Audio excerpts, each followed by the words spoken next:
vais conclure en vous parlant de métriques applicatives et de comment les utiliser pour rendre vos utilisateurs heureux. Comme j'ai pas envie d'être tout seul à bosser ce soir, je vais vous faire un peu participer. Et je commence tout de suite par un petit exemple. Ça, c'est une métrique qui est tirée de votre application, qui tourne en prod. Et dans le temps, vous voyez le nombre de réponses qui sont renvoyées à un code HTTP 500 qui se met à augmenter exponentiellement. Qu'est-ce que vous en déduisez? Qui pense qu'elle ne se comporte pas correctement et qu'il y a un souci? Un tiers à peu près qui pense que tout va bien, on s'en fout.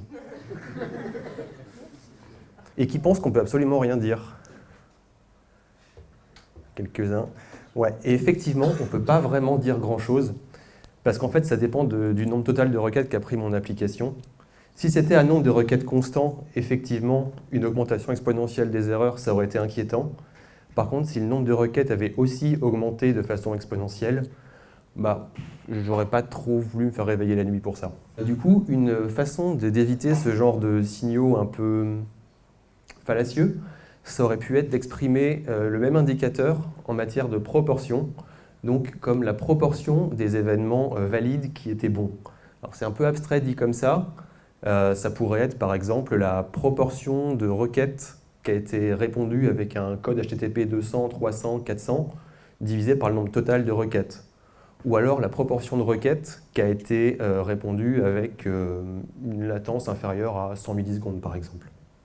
On va enchaîner tout de suite. J'ai une autre métrique qui est importante pour votre application, whatever, c'est hyper important. Qu'est-ce que vous pouvez dire du comportement de votre application avec ça? Est-ce que tout flambe, c'est une catastrophe? Est-ce que tout va bien? Est-ce qu'on n'en sait absolument rien? Ouais, là c'est beaucoup plus franc en fait. Effectivement, il y a une énorme variance, du coup on ne distingue pas grand-chose. Et pour résoudre ça, on pourrait par exemple l'agréger sur un horizon de temps un peu plus long, donc lisser les courbes pour éliminer le bruit. Et on pourrait avoir un résultat qui ressemble à ça par exemple. Et si ce que vous mesuriez ici, c'était la disponibilité de votre appli, dans le creux là, vous avez vos utilisateurs qui vous insultent sur Twitter probablement. On continue en changeant un peu de sujet. Là, on regarde les métriques système de la machine qui héberge votre application et elle se met à consommer de la ressource, elle mange de la RAM, elle mange du CPU. Qu'est-ce que ça dit sur le comportement de votre application? Est-ce qu'elle est en train de complètement partir en vrille? Il y en a qui sentent le piège là. Est-ce qu'elle se comporte bien? Est-ce qu'on n'en sait rien? Ouais, effectivement, on n'en sait rien en fait, parce que là, on regarde des causes, mais absolument pas les symptômes qui sont associés à ces causes. Donc, pour avoir vraiment un indicateur qui représente ce que vivent vos utilisateurs, il faut quelque chose de proche de votre utilisateur et pas proche de la machine. Donc, il y a des indicateurs qui sont assez classiques pour ça. Par exemple, dans les cas qu'on a pris jusqu'ici, c'était du requête-réponse. Il y a par exemple la disponibilité, donc qui est la proportion de requêtes qui a été servie avec succès, la latence qui est la proportion de requêtes auxquelles on a répondu en moins de X millisecondes, et la qualité qui est la proportion du temps pendant laquelle on a répondu en mode nominal et pas en mode dégradé. Alors ça c'est un peu plus flou, on s'en sert pas beaucoup, mais c'est par exemple ce que fait la RATP ou Via Navigo en période de grève. Au lieu de vous servir les indicateurs de trafic qui sont à peu près temps réel, ils vous servent des pages statiques où il y a des informations moins temps réel, et parce que sinon il ne tiendrait peut-être pas la charge en fait. Et donc on peut exprimer ça, des indicateurs un peu similaires pour différents types d'applications, que ce soit du traitement de données ou du stockage. Fort de ça, vous avez défini un beau dashboard pour votre application. Supposons que là c'est tout ce qui est lié au service utilisateur, donc leur profil, leur notation. On n'a qu'à dire que c'est Blablacar, tiens. La segmentation utilisateur, donc est-ce qu'il est expérimenté, est-ce que c'est un débutant? Et puis des informations sur les messages que peuvent échanger les membres entre eux. Comment se comporte blablacar.fr avec un truc comme ça? Est-ce que ça marche? Est-ce que c'est complètement par terre? Est-ce qu'on ne sait pas trop? Ouais, là je dirais qu'on ne sait pas trop parce qu'en fait, on ne pense pas non plus en termes de trajet utilisateur, de parcours utilisateur, à supposer que je veuille chercher un trajet sur Blablacar par exemple. Je vais vouloir effectivement chercher les infos de trajet. Alors déjà, le moteur de recherche de trajet, il n'est pas du tout représenté ici. Et après, je vais peut-être vous afficher des informations sur le conducteur, sur les éventuels passagers, pour savoir si vous avez envie de voyager avec eux, peut-être leur notation, ça peut être utile. Donc si on affiche que ça, a priori, bon, peut-être que ce sera un tout petit peu lent, mais ça marche. Si par exemple on veut vous afficher des promos pour vous faire des trajets à moins cher parce que vous êtes débutant ou expérimenté, la segmentation étant par terre, peut-être qu'on n'y arrivera pas. Et est-ce qu'on arrivera ou pas à vous servir la page complète? Le dashboard ne nous le dit pas en fait. Et du coup, pour réussir à savoir si votre application se comporte correctement ou pas, l'idée c'est vraiment de définir peu d'indicateurs, 1, 2, 3, et les définir par parcours utilisateur. Par exemple, un truc qui dit la recherche de trajet sur Blablacar répond en moins de temps de temps. Donc en termes de proportion, ça serait 99% de mes requêtes ont été servies en moins de 50 millisecondes. Et c'est vraiment mettre l'utilisateur au centre de vos indicateurs. Donc si je résume un peu tout ça, il y a à peu près 4 points pour vraiment avoir des informations utiles pour vous mettre à la place de vos utilisateurs. Donc c'est d'exprimer vos indicateurs en termes de proportion et pas en termes de valeur absolue.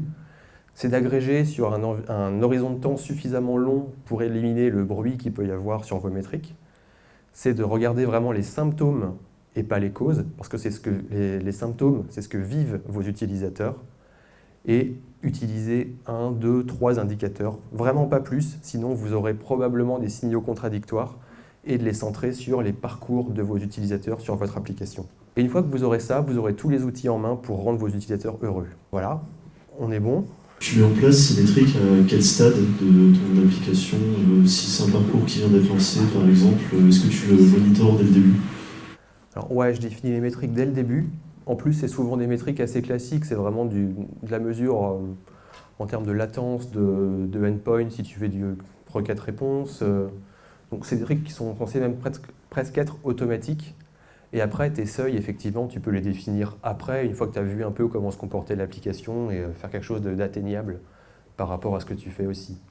Parce que si tu n'arrives qu'à servir, je sais pas, 90% de tes requêtes correctement, mais que tu te fixes un objectif à 99,99, il y a un travail énorme qui va te coûter très cher et ça va être hyper démotivant. Donc voilà, c'est vite de faire des petits pas et faire ce qu'on peut et progresser avec ça. En fait, ce qu'on monitore dans la plupart des entreprises aujourd'hui, c'est-à-dire le CPU, la RAM, tout ça, ça sert à rien. Oui et non. Ça ne donne aucune information sur la qualité du service que vous rendez aux utilisateurs.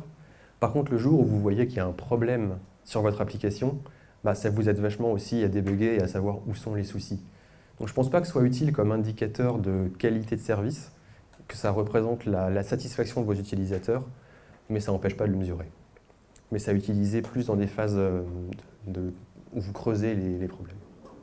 Là, tu as pas mal parlé d'indicateurs sur le fonctionnement de l'application. Est-ce que si jamais vous avez un data lake chez Blablacar, vous avez aussi des indicateurs de qualité de ce data lake? Est-ce que c'est des choses que vous monitorez aussi ou pas? Alors, chez Blablacar, je ne sais pas exactement comment il fonctionne. Data lake, c'est quoi? C'est juste du stockage? Oui, le stockage, enfin des indicateurs, pas de l'activité, mais des indicateurs pour monitorer la qualité en fait, des données qu'on enregistre. Ça peut se définir aussi, c'est un cas particulier. On peut monitorer le système d'ingestion des données et donc vérifier avec son throughput, par exemple, le taux d'erreur qu'il peut éventuellement y avoir. Donc souvent, pour ça, il faut injecter des données un peu connues pour monitorer les réponses qui peuvent être connues aussi. Et après, on va les stocker. Et ça, l'essentiel, c'est la durabilité, en fait. Donc oui, il y a des indicateurs. Après, ça dépend vraiment de l'usage et de ce qu'on en fait. Tu utilises quoi comme outil de monitoring? J'ai vu Grafana tout à l'heure. Là, c'était Grafana parce que c'est un outil que tout le monde connaît. Chez Blablacar, on est plutôt Prometheus, Grafana, Alert Manager. On se fait réveiller la nuit par PagerDuty. C'est un service SaaS qui nous envoie des alertes quand on est d'astreinte. Après, il n'y a pas de bon ou de mauvais outils tant qu'il répond aux besoins.